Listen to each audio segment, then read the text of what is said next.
In place of the defiant speeches, the somber strains of Beethoven now ring out over Independence Square. This revolution is moving into a new phase.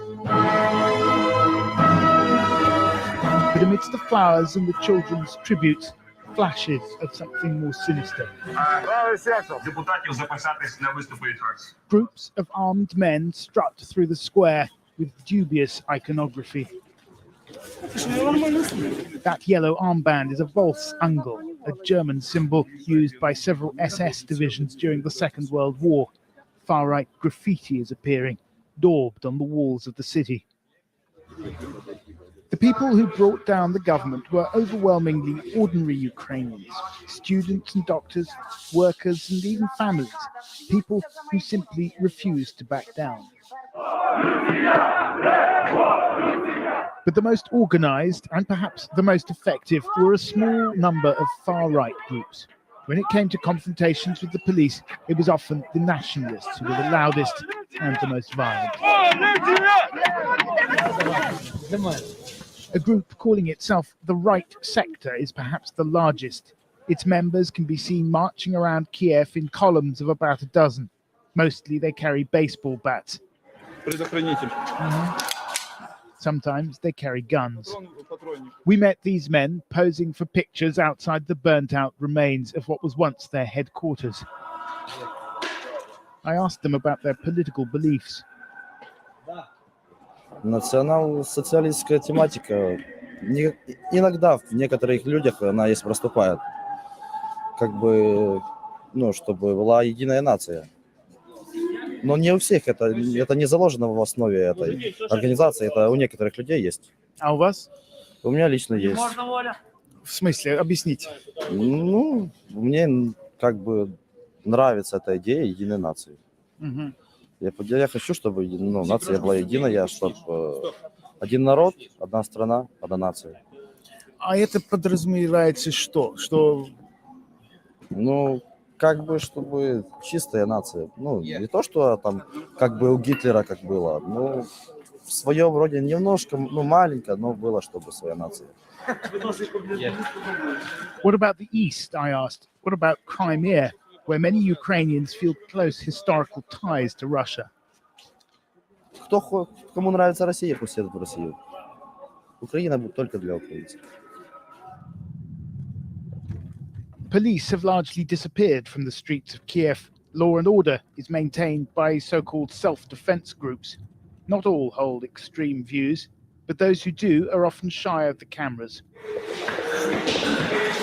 We got a late-night phone call from another group known as C14, inviting us to meet their leader at their new base. It turned out to be the former headquarters of the Communist Party, now occupied by the far right. Because we don't know. It's our general mission to totally ruin chains that connect our country with the imperial power from the past. And that being Russia? Yes, we can do Russia, not only Russia, Soviet Union. Are you a Nazi? No, I don't think I'm a Nazi. I'm a Ukrainian nationalist. And what does that mean? The main confrontation is about that some ethnic groups have control many business structures, some economic, some political forces, and which ethnic groups? Russians and Jews and the Poles. It may be some non-Ukrainian group control a huge percent of some economic or political power. And of course, in this situation, Ukrainian people have some tension between it, and it causes conflicts. Mr. Karas says his group consists of around 200 men. C14 is affiliated with a political party called Svoboda, or Freedom, which now controls 4 ministries in the new government, including the Ministry of Defense. 2 of its MPs were recently photographed brandishing well-known far-right numerology. 88 stands for the 8th letter of the alphabet, HH, Heil Hitler. We, as Svoboda, in no way espouse Nazism. In fact, we fight against Nazism. For us, Nazism and communism are two sides of the same coin. Those are both totalitarian ideologies which destroyed the Ukrainian nation in the 20th century and fought against Ukrainians and killed millions of Ukrainians. The fervour of the revolution is beginning to fade now. People are starting to move on. But it's clear that it was the radical groups who kept up the pressure on Viktor Yanukovych, and many of them feel that this really is their victory. The question is, how much power will that give the far right in the new Ukraine? Ukrainian politics is in a state of flux. Different groups are jostling for position. Left-wing activists have also taken control of some government buildings, but it's the right that appears to be coming out on top.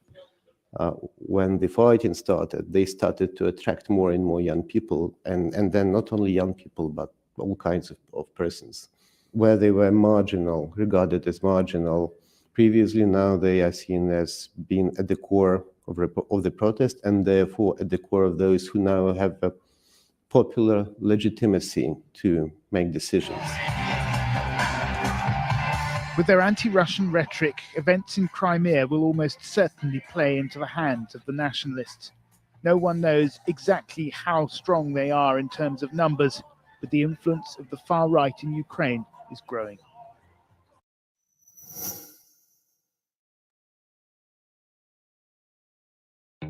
Globo está en tu ciudad para traerte todo lo que quieras, lo que pidas en minutos. Y ahora te regalamos 10 euros en tu primer pedido de supermercado Día con el código 10DIA.